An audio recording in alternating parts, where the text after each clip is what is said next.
Hey, it's Simon Rosenberg, Hopium Chronicles, back with another of our weekly get-togethers. Got a great group here tonight and wanted to share with you some thoughts about where we are and get to your questions. So, number one, I think that we have to sort of level set at all times about in the in the daily swirl and the sort of Tasmanian devil nature of Trump's presidency where he wants to chase everything every day and to lose sight of what's important. To me, the things that are matter most right now is number one is that he continues to break things that are going to be impossible, hard, difficult, if not impossible to repair, and we must continue to act every day with great urgency in our work to oppose him. And number two is that I think that the circle of defiance is growing. I think that the opposition movement is, finding its voice. I think that his approval rating is the last 10 days has been the worst of his presidency. And he's now underwater on every issue that matters, including immigration and deportations, areas of enormous strength for him previously. And I think that his thing increasingly looks like it's failing, struggling, stumbling, and that the sort of the wizard is becoming the old man behind the curtain. The emperor is increasingly looks, people are figuring out that he has no clothes. And for this emperor, that's a sight that none of us ever wanted to see. Um, and that um, and that he's weak and he's not strong, and that he's a loser and he's not a winner, and that he's a big blubbery baby man and not a strong man, and that this ability for us to keep these two things in our heads at the same time, doing enormous harm. We have to work with incredible urgency. And that he is, when you strip away the bullshit and the bluster and is that what's underneath is this ugly, pathetic, desperate, failed, struggling, unpopular leader. And both of these things can be true at the same time. And it's critical that we do our part to help our communities as much as possible live in that second place as much as they can, because we all live in that first place about the fear of what he's doing all the time. But that fear and that sense of power and strength that he tries to project is, he's a showman, right? He's a snake oil salesman. And the need that we all have to pull the curtain back, to make him weak and not strong. This is a daily project, right? I'm actually going to make this one of the things that we do every day. I have to figure out how to articulate it. But this is a daily project that we're all engaged in. I have to do it myself every day, right? Where you can't yield to his strongman spell, and we have to strip back and look at what he really is. And it's awfully ugly. I was thinking of tonight calling this talk that, um, you know, what I had a title for it, but it's about how, he wants us to all bend the knee, and increasingly fewer and fewer people are. People aren't doing it around the world. I mean, Bibi's ignored, has defied him. Putin has defied him. Zelensky's defied him. The Europeans have defied him. There have been no 90 deals in 90 days. The countries of the world are defying his trade demands. He's seen as weak, and the Chinese have played him really hard in these trade negotiations, these self-imposed struggle, these wounds that he's created for America. They see him as a buffoon, and they're treating him that way. And he's had foreign leaders come into the Oval Office and mock him to his face, and he was unaware of the transaction that was happening. And so he's seen as weak and buffoonish and a fool and a clown, by many of the leaders of the world. And I think that that process, there's a limit to how quickly people who voted for him would turn on him. It's buyer's remorse cannot come immediately, right? You can't think of yourself as having been played that quickly. But the truth is, if you look at the data this week, most of these major independent polls, Trump is at 40, he's at 38, 39, 40, 41, 42. There are a handful of polls that have him a little bit higher, but most of the national credible polls are in the 38 to 42 range. That means that somewhere between 15 and 25% of the people that voted for him think he's doing a bad job and disapprove it. That's a big number this quickly. In fact, it's up there in there have been very few. There's only one other presidency that got this negative this quickly, and it was his first term. Went, the summer of his first term. The second thing is that the coalition that he built to win the popular vote and win the election is unraveling. I won't say it's unraveled, but it is unraveling. And if you looked at the data that I shared this week in the Economist YouGov weekly track, which allows us to look at things every week, he's lost 44 points in job approval with young people. He's lost in the 20s with independents and Hispanic voters and people who make less than $50,000 a year. He's now underwater with people that make less than $100,000 a year, which was this sort of huge thing that he won, the working class, if you want to use under 100,000 as the proximate thing for that. That's no longer true. I mean, he's way underwater with working class, what we call working class voters. And he's even now underwater. He's always been underwater in the economy and tariffs, which is sort of a thing that has driven his numbers down. But now he's underwater on immigration and deportations, which is an unbelievable political failure by them, right? To have turned something that was such an incredibly powerful asset that they had into something that's becoming a liability. And it's my view that over the last couple of weeks, what's happened is that, he was doing pretty well. His numbers were coming back. The sort of the sting of the tariffs had kind of, softened for him. People thought he had done this Jedi mind trick on this trade deal with China, which was not a real thing, but he was sort of starting to see he had come back a little bit and he had gotten some decent polls. And then then two things happened, right? One is that Zelensky, humiliated Putin in front of the whole world. And then just a few days later, Elon just opened up on Trump and spent 3 days just unbelievably trashing him on Twitter. And the reason that mattered so much is that those attacks on Trump went into MAGA world, right? It penetrated the bubble, the MAGA bubble, something that we have a very hard time doing. Elon is part of that bubble. Elon is the most powerful, up there with Trump, is having influence in that bubble. Elon just ripped into Trump, emasculated him, humiliated him, right? And, said he needed to be replaced by JD Vance. He said that the big ugly bill needed to be killed, right? This was a devastating set of attacks by somebody who was up until that point, very an essential part of the Trump thing, this new Trump 2.0. And these attacks, I think, really shook the White House and shook Trump. I think they were unexpected. They were vicious. They penetrated. People heard them. They were getting, there was a sense of freak out happening. And then what happened is, right, they hit the panic button and they escalated in Los Angeles.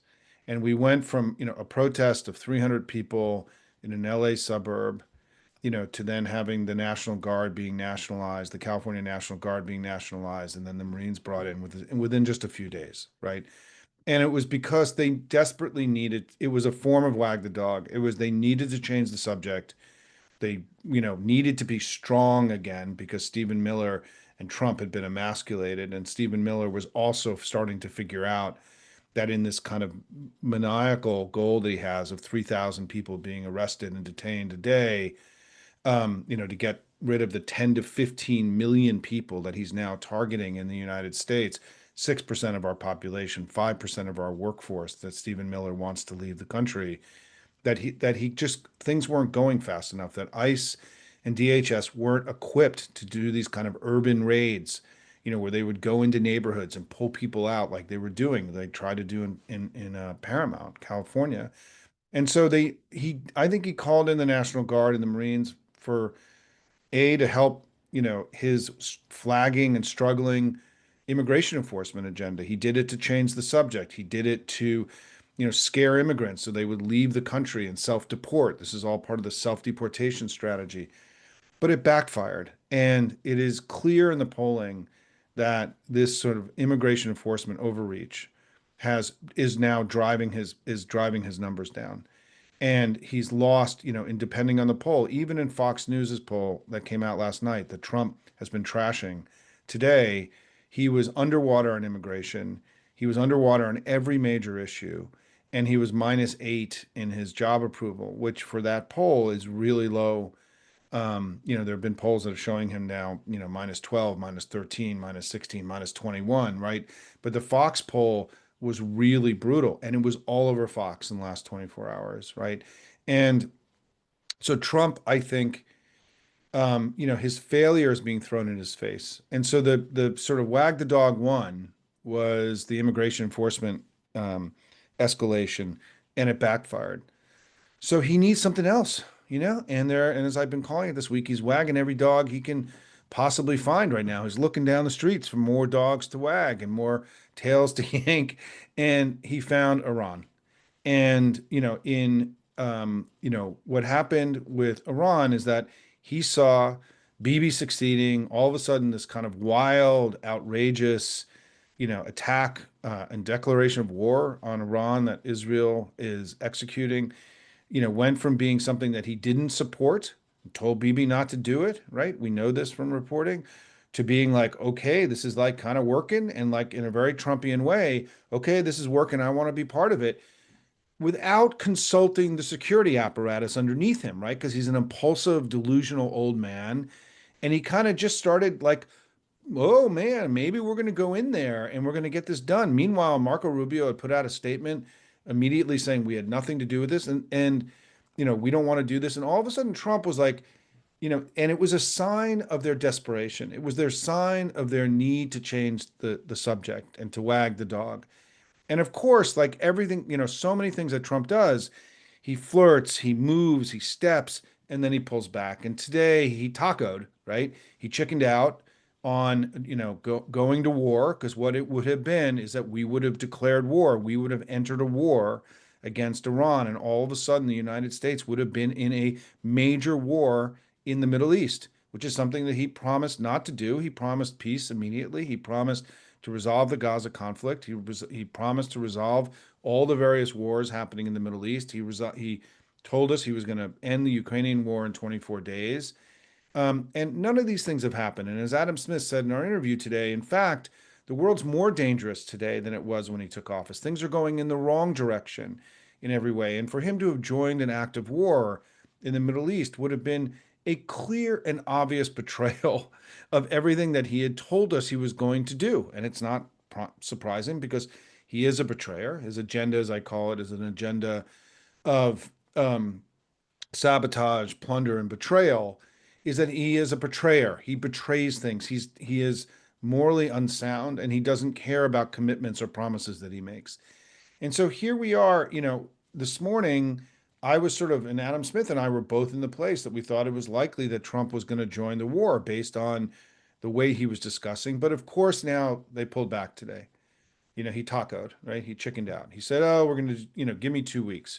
And as people have been saying all day, give me 2 weeks is a phrase he's been using, or you'll get a plan in 2 weeks, or this will happen in 2 weeks. This is a phrase he's been using since 2017 to denote something that is no longer going to happen, right? It's his, no, I'm not chickening out.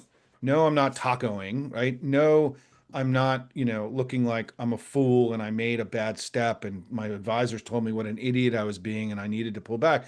We're going to make the decision in the next 2 weeks.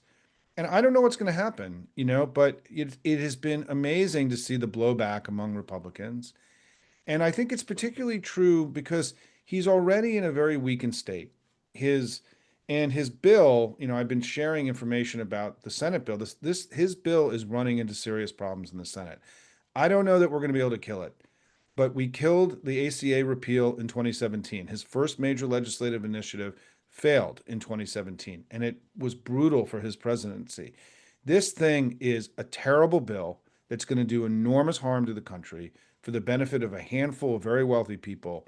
It's going to increase the deficit. It's going to make healthcare more expensive for tens of millions of people. Tens of millions of people are going to lose their health insurance altogether.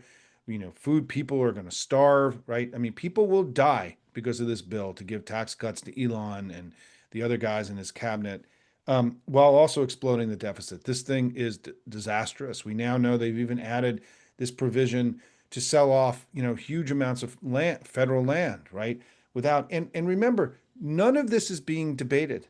Right? We're not having any congressional debates about things like, changing the entire healthcare system of the United States, or the kicking tens and tens of millions of people off of health insurance, or closing rural hospitals, or getting, basically destroying the vaccine regime, which may be the single most significant achievement by science in the last 100 years of humanity, right?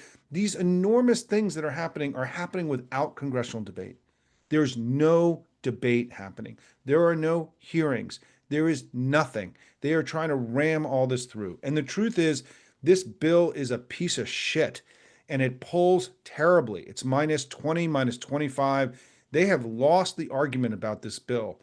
So the tariffs are unpopular and causing the economy, the four pillars of his economic sabotage are: one, the tariffs, slowing the economy down, slowing the global economy down, pissing off our allies, raising prices on all Americans, taxation without representation, one of the largest tax increases in American history, illegal, unconstitutional. He did it anyway.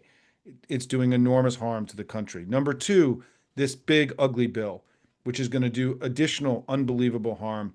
It caused our credit rating to get downgraded to the lowest level in American history under Donald Trump because of the huge deficits this thing is going to create.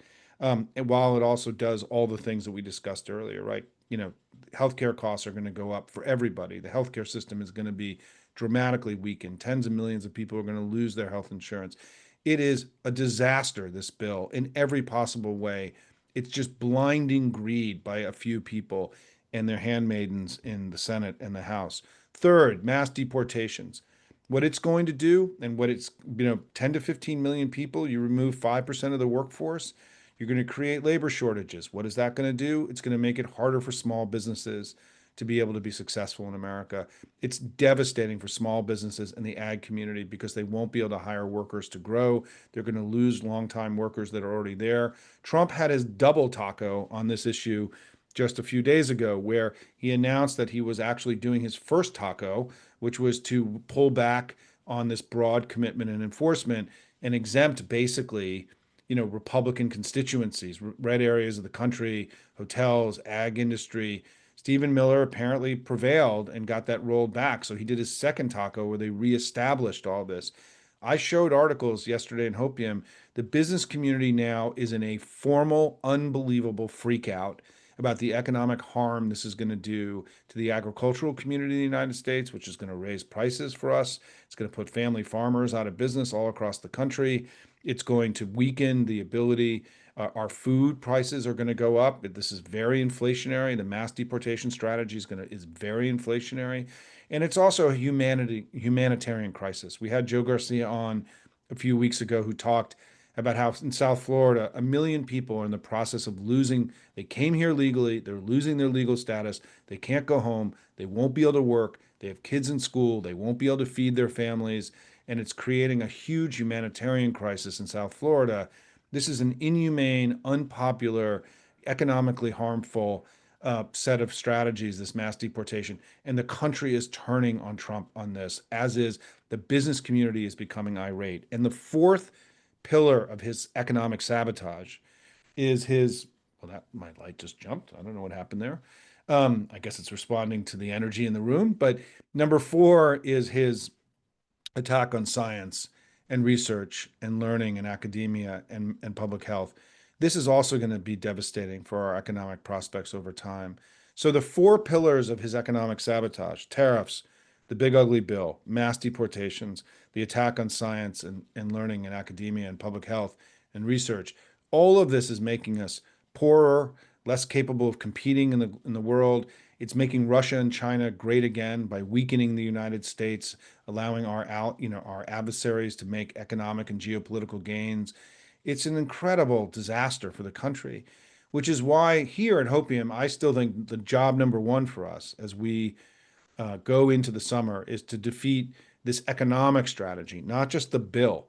We have to continue to fight the tariffs, which have now been found to be illegal in two courts, including the court that is most responsible for dealing with trade disputes in the United States. We have to kill this reconciliation bill, which I think is starting to sink under its own ugly weight. We have to continue to fight the mass deportation strategy, which has been so harmful to the country and violates our sense of decency and common humanity. And one of the things I've talked about in our recent discussions around mass deportation is we need to find better language to describe what's happening here. These people who are being targeted are not migrants, immigrants, illegals, undocumented. They're people. And we've allowed our language to be corrupted by the right on this stuff. And that's why we have to continue to point to the inhumanity of what's happening. And then finally, the attack on science, we've been working on that together. The Bethesda Declaration that we've asked people to support. We're doing our work with Stand Up for Science and the amazing team that's there. These pushing back on these four pillars of sabotage, of economic sabotage, is really critical to our work together this summer. And then finally, I want to just honor the remarkable work done last weekend. These incredibly powerful, peaceful protests that broke out all across America that have been building on all the work that all of you have been doing now for many months, the Tesla takedowns, the previous No Kings protests, all the things that have been happening. It was incredible and it was awe-inspiring. And I think that in Trump's kind of downward spiral, in his need to hit the panic button and to wag the dog, he not only got attacked by Elon and then his immigration stuff blew up, but then he had his very really sad parade that nobody showed up for last weekend. I live in Washington. My middle son, lives right by the parade route. There was nobody there. Nobody showed up.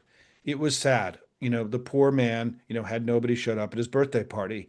And I think this was another kind of huge injury to him as he saw millions and millions of people exercising their democratic obligations to protest peacefully. And I just want to say to all of you, we have had millions and millions, whatever the number is, right? Millions and millions and millions and millions of Americans have been protesting this year. It's in the tens of millions when you add up everything, right? Let's say these protests this last weekend were 5, 6, 7 million independent people have been putting it. I'll accept that number, right? But in all the other protests, it's been, we're way over into the tens of millions. These protests have been joyful, celebratory, right? Inspiring. And I think we almost shouldn't call them protests anymore. We should be calling them celebrations of America or something like that, because they don't have the feeling of an angry protest. And I think that, hats off to Indivisible and all the other organizers that have pulled these off. But I think we really are at a point now where that sort of joy and that lawful, peaceful assembly that we saw all across the country, honoring our Constitution and the way that we do things in America, the contrast between that and the ugly parade that Trump had was very stark. And so I think what I want to say to everybody as we go forward here is that, our country is proving to be more resilient and more patriotic and more willing to fight than I think Trump understood. I think he was expecting everyone to bend the knee. And the truth is, no one, the number of people bending the knee is decreasing every day. The people bending the knee are the congressional Republicans. Everyone else ain't. And, why? Why is that important? Because look, we're Americans. Fighting for freedom and democracy is what we do. It's who we are. And we have to continue to do it with unbelievable, unbridled vigor every day. We need to make July 4th a hard day for him. July 4th is a celebration of our severing ties with a man just like him, a mad, capricious king that was doing unbelievable harm and stripping the liberties and rights away from the Americans of that time in the 1770s. And we have to use this inspiration of this holiday coming up in order to remind the American people about why we founded this country in the first place, which was to build a country and a nation and a people where people like Donald Trump and Elon Musk did not have dominion over us. And this battle of freedom versus dominion, which has been the central battle of and the central undertaking of this country since 1775, when the war began, the Revolutionary War began, is continuing even today. It's the same fundamental fight between freedom and dominion. And, we have to prevail. We have prevailed. We have made amazing progress. And then finally, Juneteenth. It is what a day in some ways. The holiday began just a few years ago, 4 years ago. It was for many Americans a new holiday, things they didn't really know about. For me, certainly, it's something that I didn't know a lot about up until recently. I've spent a lot of time reading about Juneteenth in the last couple of days, trying to get more educated about it. And I think it's now become, in this moment, one of our most important holidays because it is a reminder of that freedom can happen, that freedom is possible, that freedom can prevail, while at the same time, we also know how much more work we have to do. We have come so far, but there is so much more to do. We have to use the inspiration of Abraham Lincoln, the Emancipation Proclamation, the Galveston, the troops, General Granger or Ganger, right, going into Galveston on this day 160 years ago. Hard to believe, right? Is that right?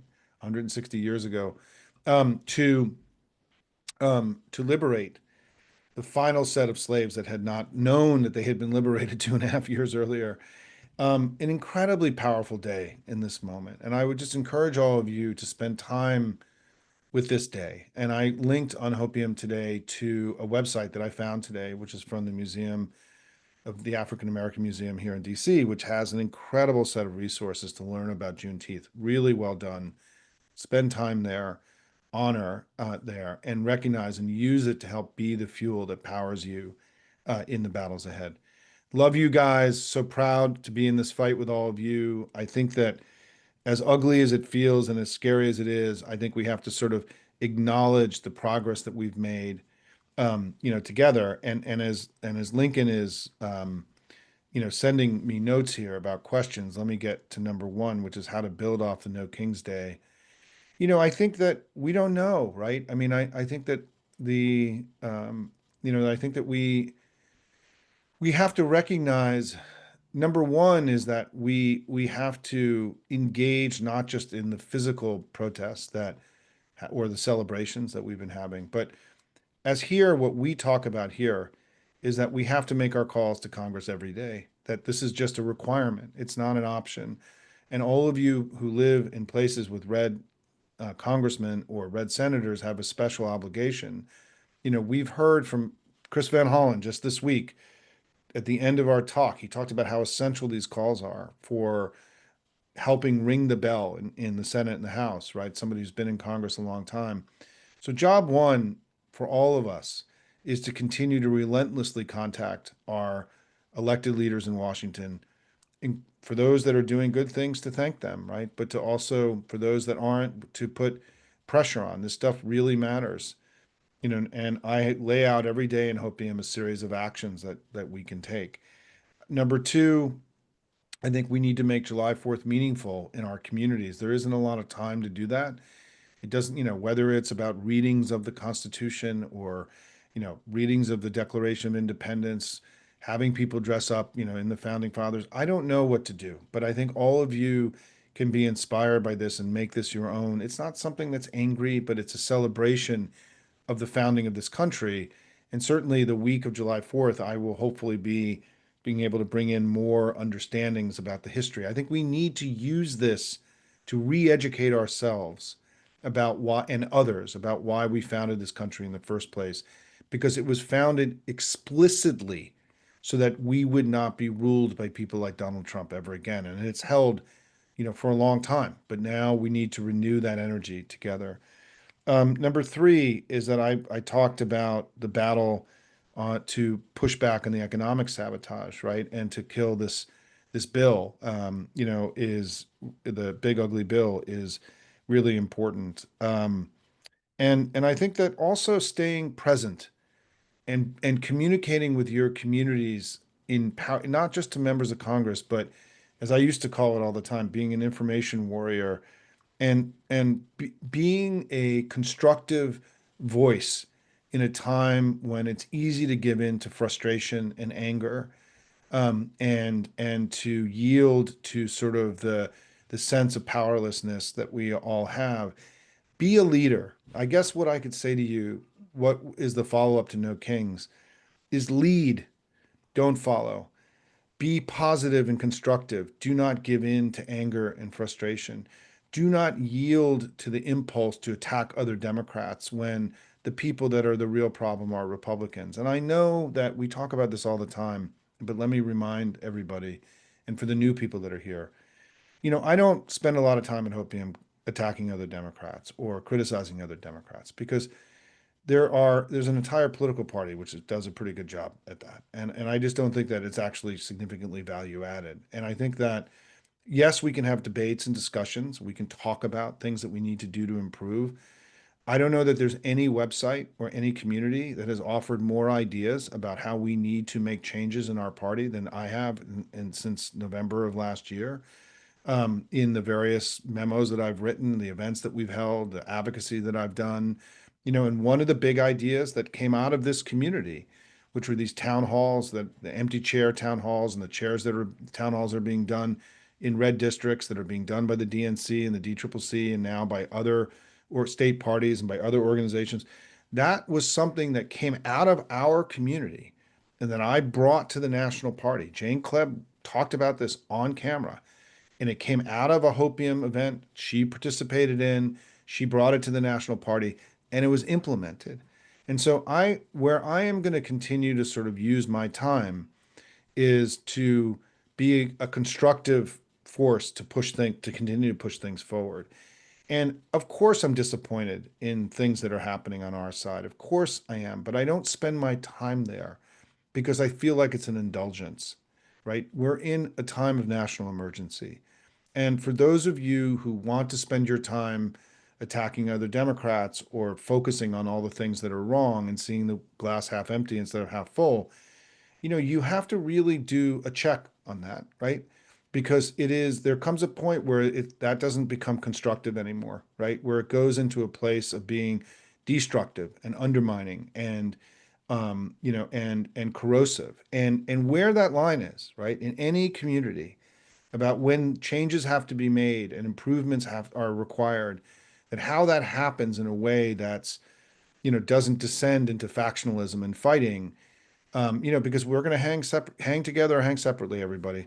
And if we, for example, it's come up tonight, the issues, there's been a couple bad stories about the DNC in the last couple of days. If anyone here thinks that tearing down the DNC right now at this moment and undermining the ability of the new team to do their job is somehow a constructive thing, I don't fucking know. Like, I don't know. I don't see that, right? I don't see that. I know, these guys, I've brought Jane in here. I've asked Ken to come in and see us. Some of these stories are absurd and ridiculous, right? This is a new team. The DNC was a broken institution. They're not going to turn this thing around in a few months. And, but they're going to have to listen to the community. And we've discussed what happened with David Hogg here many times. David's come to here at Hopium. He's a friend of mine, right? David was not pushed out in the way that I think has been portrayed.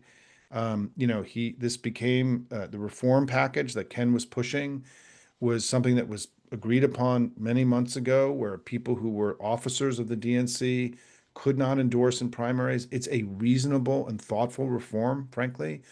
David knew this was coming. He decided to run anyway.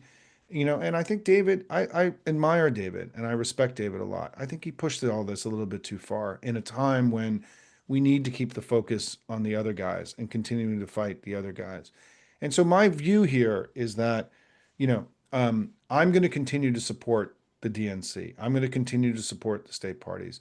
I think one of the great tragedies of what could happen here is that Ken Martin and Jane Klebb and the new team ran on a rejection of the way that we had treated the state party and DNC over the last, generation of politics. They wanted to make the party strong again, and in a time of national crisis, to use this tool that we had, this biggest part of our whole family, the single biggest tool that we have to advance our politics is the Democratic party infrastructure.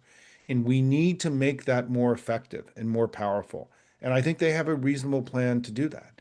And I'm going to continue to support them. And in this, you may choose otherwise. I'm also giving you lots of other options for candidates to support. When you ask about follow up to No Kings, electing Abigail Spanberger and Mikey Sherrill a major priority for you over the next few months. We need to win those races decisively in November. We need, help me raise John Ossoff money and make sure he goes into 2026 with all the money in the world to what will be one of the most competitive Senate races in the country. Help us, raise money for these Hopium 7 who are, we need the, all of the, if we want to flip the house, we got to start by protecting the people in the most difficult races. That's the places I've endorsed, right? All these races, you can volunteer remotely, you can give money, you can spread information about them. I have interviews with folks. We're going to interview Mikey Sherrill next week. We're working on getting an interview with John Ossoff, right? You know, help people focus on the things that move the ball down the playing field is my advice as a way of managing your anxiety, your concern, your frustration, your worry, right? Is to like, you're worried about what's happening in the Democratic Party. Go spend a day making calls for Abigail Spanberger in Virginia. Come to the event. If you live in the DC area, come to the Women's Summit next weekend. It's going to be a great event. I'm speaking on Saturday. By the way, note for the New Mexicans here, if you've seen it, I'm going to be in Santa Fe on Sunday, 5 to 7. There's information on Hopium. If you're a New Mexican, please, I'd love to meet you and see you. I haven't done many in-person events. This is a late thing because my wife and I decided to go visit her parents in Santa Fe. So we're going to be out there for a few days, and I wanted to get together with folks in the Hopium community. And if you have friends who you think would want to meet me who are in New Mexico, please send them the information. And for those of you who are coming, feel free to, we're going to have enough room to invite a few friends. I mean, I now know I finally sort of got the room settled and we'll have room for folks. So I'm really excited about that. The Would I consider helping promote phone banks from local groups? Look, I'm encouraging people to volunteer directly for the campaigns. Is the simplest thing for me to do. Will we set up our own phone banks like we did last year for the House races? I'm going to look at that now. I mean, once we get through the next few weeks for the fall. I'm also going to start trying to do a canvas in Northern Virginia, a Hopium canvas in Northern Virginia for those of you who want to canvas with other Hopium folks. And I'd like to do a few of those in New Jersey too, where people from, can come and meet potentially near New York, for example, so people can come from the city or from up, from Hudson from the Hudson River area and other parts, Long Island, to come do a canvas for Mikey Sherrill. But we now need to get very serious about winning those two races. I mean, when you ask about No Kings and what happens next, we have to turn all of this energy and passion into practical politics, right? We got to go kick their ass in these two races. The bigger the margin, the more powerful a message it will be. And we have two phenomenal candidates in Mikey Sherrill and Abigail Spanberger. And certainly, the House, the Hopium House 7, we're going to be continuing to do interviews with those candidates and to help you get to know those people again. My hope is by the end of the year, we'll start endorsing in what they call the red to blue, the pickup seats.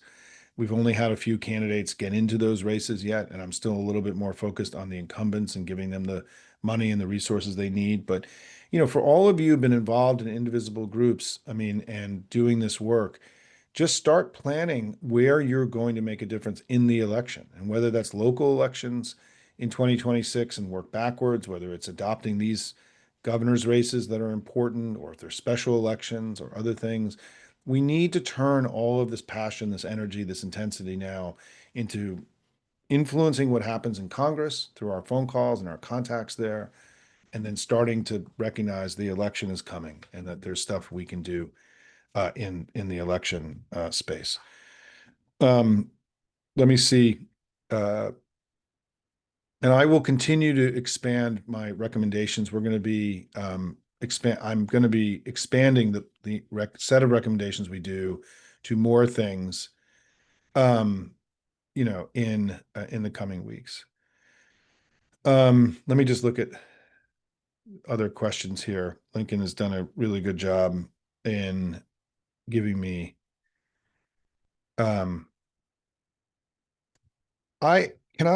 I want to say two things because there's a bunch of questions here in this vein. I want to remind everybody that this line about strongly worded letters is, in my view, stupid. And I just want to be really blunt about this. The Declaration of Independence was a letter. The Emancipation Proclamation was, in essence, a letter, right? It was written, it was something that was written down to articulate big things. The Constitution is a document that was writing down the basic social contract of the United States. This dismissal of letters as a sort of a central and important part of our activity is wrong, and it's self-indulgent, and I'm angry about it because it's become kind of a ridiculous meme in our family to connote weakness that does not exist. And so number one is that yes, letters fucking matter, right? And because it's an articulation of of a position in a debate where people are putting their name to paper. It's what the founding fathers did in 1776.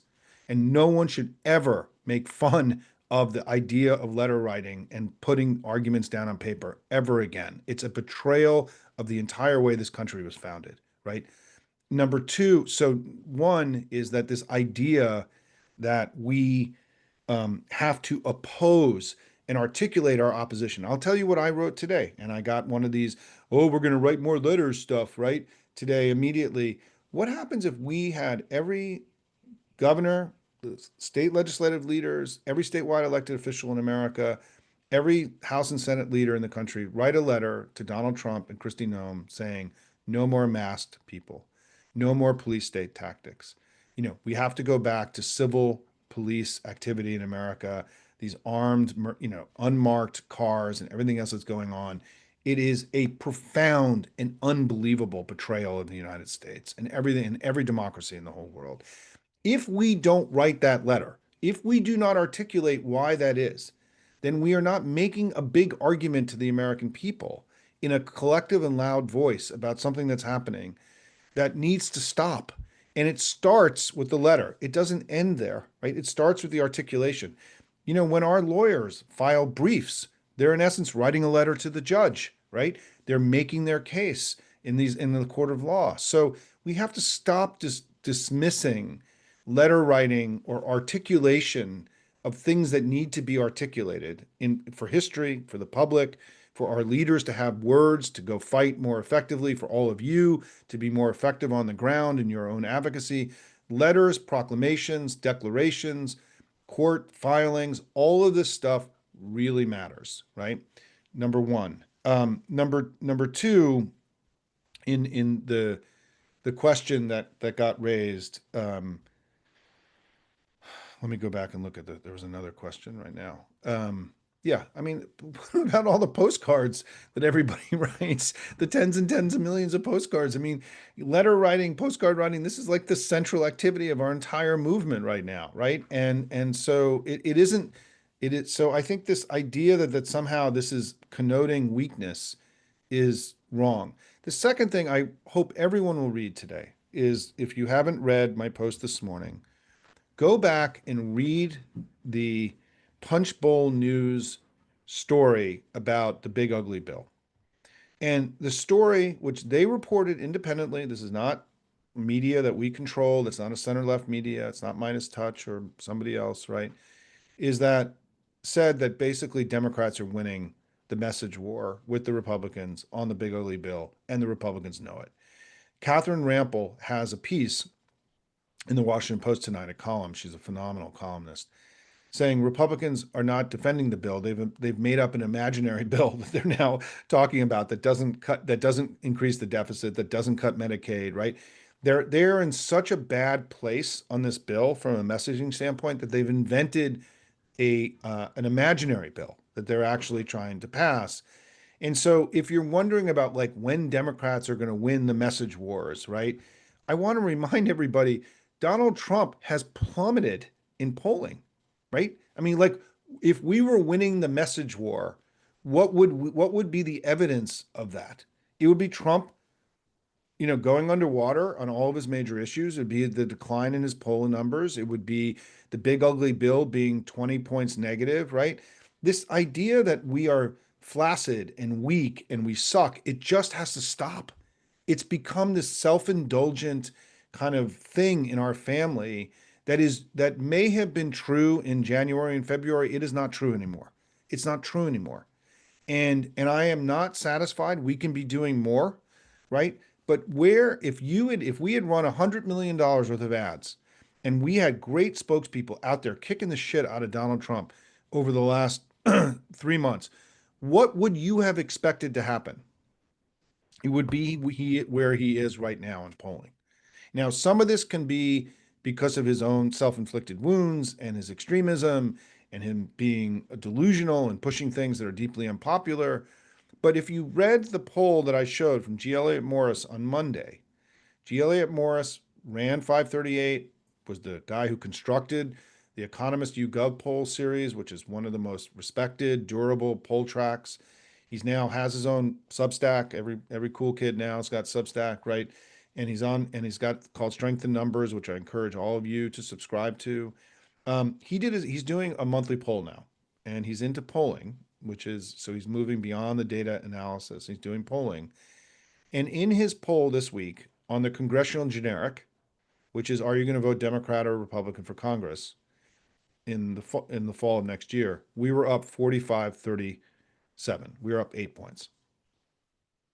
Right? So we're not weak. We are not flaccid. We don't suck, right? We're actually in an independent, one of the most respected data people in the whole party. We are kicking the shit out of them in the congressional generic right now.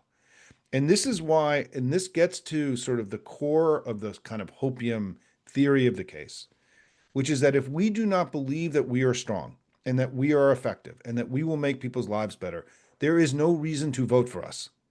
And so for those who go around talking about how we suck and we're flaccid and we're weak and we're terrible, you're doing MAGA's work for them, right? You're advancing MAGA's core arguments against us, doing it for them.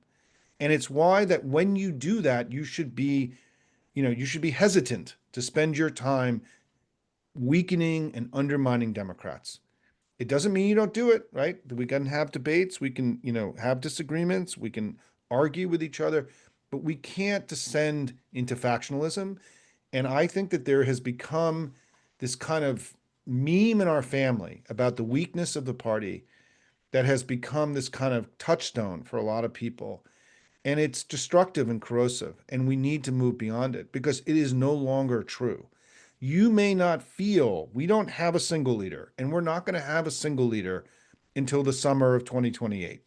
We're going to have to work the way that we're working now, which is the power of millions and millions of Americans who've taken it upon themselves to save our democracy and are out there doing the unbelievable work every day. You want to see who the leaders of the Democratic Party are? There were 6, 7, 8 million of them on the streets this weekend. It's all of you. You're the leaders, right, of the party.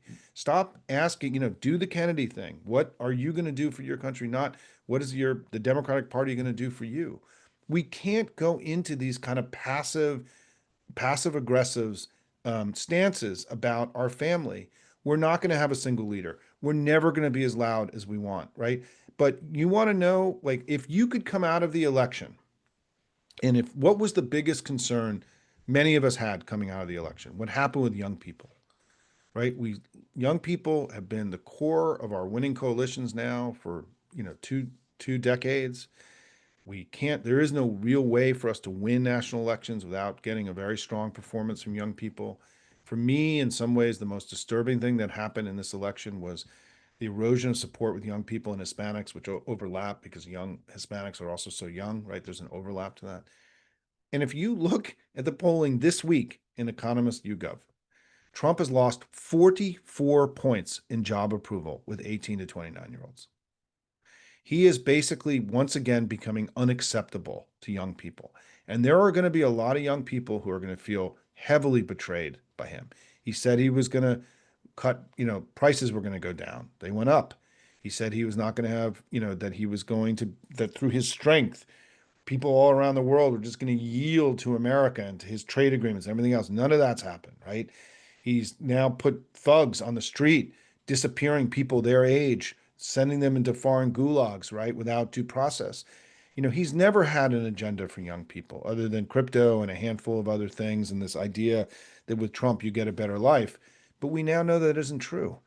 And of all the groups he betrayed in the last few months, he's probably betrayed no groups more than Hispanics and young people, the groups that were most so instrumental in him winning this past election, which is why you're seeing the Hispanic numbers also come way down. I think that's going to continue to get worse for him as he continues to terrorize the Hispanic community all over the country. Let me get to see a few more questions. And thank you if I uh, gotten riled up. Um, the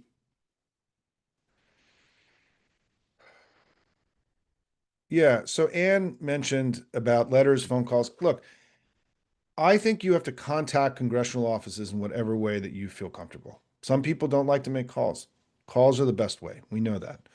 The emails and the letters are of secondary importance, but they're not unimportant, right? They matter, but they just don't matter as much as calls. And apparently, I heard that in the Indivisible call this week, right, the sort of the next step, they talked a lot about the need to be contacting congressional offices as sort of our big project, right, coming up next. And I think that that's correct. In that, we need to turn this energy and passion of the 5 million, 6 million, 7 million, whatever the number was, right, into now winning elections and trying to kill this big ugly bill, which, among other things, for those of you who live in the West, they're going to basically sell off, you know, extraordinary amounts of public lands, and of course, it's just a giveaway to the 20, 30, 50 wealthiest people in America, right, who can afford to then go buy those public lands in auctions, right? It's an unbelievable oligarchical, giveaway, and this is something that I think will increasingly become important. And for those of you who can't get to the DC office, call the district offices. If you want to organize, one of the things that a lot of Hopian people do is they will gather a group and they'll make an appointment in an office and go have a civil conversation with them about issues, right? That's another tactic that's been used effectively by people on the ground, all across the country. And the Yeah, Nancy, let me go to Nancy's question. Nancy Zwing is that, what do we ask the blue state reps to do?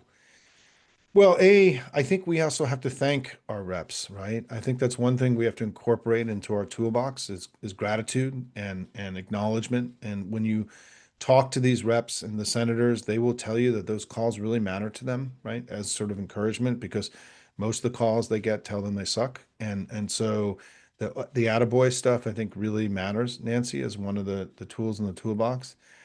I also think that what we've been doing to the blue state reps from the very beginning is we've been sort of trying to challenge them to be more ambitious and to let them know what's required of them now. And it means all of them. I mean, I think one of the conversations you've been having with us is, Nancy, for example, is that, and I think it's you, and I may be I could be getting it wrong here, is that, not every Democrat has been as aggressive as they need to be in their advocacy, doing town halls, speaking to the public, educating people in the community about what the threats are to the country and what the big ugly bill is. One of the things the indivisible groups can be doing, for example, that you're part of, is that you can be organizing, more formal teach-ins and town halls about this bill, about Trump's economic plan, that you bring in speakers that working with the local party, for example, right? I mean, one of the things I'm going to do, I forgot to mention this for this summer. Damn, this was one of my things we're going to be adding. So Tom Bonnier, if everything goes well, is coming by tomorrow live at 2:15, and he's going to do a new presentation for us that was a version of something he shared with the state party chairs back in a few weeks ago. And one of the things it shows is that as we've gotten data in about what happened in the election, there's no question that Republicans kicked our ass in voter registration and that there has to become sort of a new national commitment. I mean, this is a very central part of what Ken Martin is doing and what Jane Klebb is doing. Some of that money that is going now, this unprecedented investment that the DNC is making in the state parties all around the country, is for partisan voter registration. Republicans, through, we kind of mocked this stuff that they were doing. It ended up being very effective in all seven battleground states. the electorates were much more Republican this time than they were 4 years ago because of this massive investment Republicans made in identifying low propensity Republicans, registering them, and then turning them out. We rely mostly on C3 and C4 groups, and some other allied groups to do voter registration, and it needs to become a central project of the party again. And one of the things, if you guys are looking for stuff to do, either as a group or as an individual, contact your local or state party and volunteer and say, put me on a list that when you start your voter reg activity, if you're a voter reg kind of person, there's lots of people who have a long history of doing voter registration, that you want to be part of the voter reg team. I mean, some of these indivisible groups, and I know indivisible can't legally work so easily with the state parties or local parties sometimes, but this issue of now making voter reg great again in the Democratic Party is an urgent priority. I'm going to be giving you data hopefully tomorrow. I think this is all going to come off with Tom.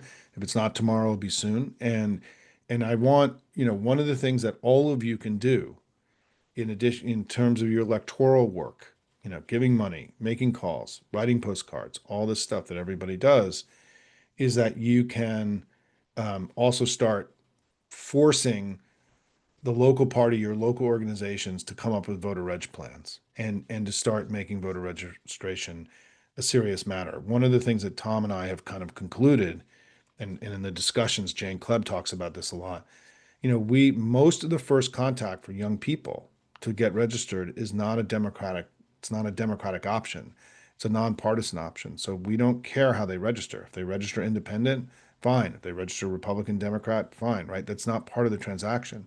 So it means that this introductory voter reg conversation that's happening is happening in a way that's not making them Democrats, that we're okay with them being declined to state or independents or no party affiliation. Well, we can't be okay with that anymore, right? And we need to create that first step into the family to be welcoming, that we're welcoming as Democrats. We want them to be part of us. We are not content with them being independent. And this is going to be a major new initiative inside the family. And, if this is exciting for you, don't just wait for it to happen, help make it happen, right? Volunteer, be a leader. And let me end with this, right? Is that, again, two things. He's doing incredible harm. We have to work with everything we got. Incredible sense of urgency. But man, we're making progress. And he's in a weakened position. He's acting like a desperate man. He is looking for a dog to wag, right? He is desperately trying to change the subject. And that this major effort around immigration is backfiring on them big, big time. So we just have to keep working really hard. I've laid out a whole bunch of things we can be doing. I share them every day on the HopeM site in my daily post. And I just want to conclude by saying that I think that last weekend, what I saw wasn't protests, it wasn't dissent, it wasn't defiance, it was celebration, it was celebratory. I mean, so many of the pictures that you guys sent in, people were smiling and they were happy and they were laughing and there was a joy in community. We need to rebrand our actions, I think, out in the world as things that are about celebrating the greatness of America or whatever the words are we use, and don't allow them to be cast as angry, dissonant, dissent, defiance, all these words that become the kind of words that oppressors use to oppress. We're doing something very different from that. We're operating from joy and love of country and patriotism. And I think that that sense that we have that well of optimism and joyfulness and love of country and patriotism and flag and all these things, the grace and goodness that we have of living in the most remarkable country in the history of the world, that power is our superpower. That's our superpower. And, we tapped into it last weekend and it hurt him. He was damaged by it. He was humiliated by it. He was shamed by it. I shouldn't say that. Donald Trump has no shame, but other people were shamed by it, right? In the MAGA movement. And, it just reminded us it was the most powerful expression of being an American, to see millions and millions of people standing up for their country in this peaceful, bottom up, self organized way all around the country. Tuckwville would be so proud of all of you. And I am so grateful to be in this community with all of you. Come hang out with me in Santa Fe on Sunday night. Come to the Women's Summit next weekend. We'll be doing some canvases here. I hope to travel more in the fall to meet more of you. Thank you for the opportunity to be help build this community with all of you. I feel like this work is so deeply meaningful that we do together. I'm just grateful for it, and keep fighting, everybody. Take care.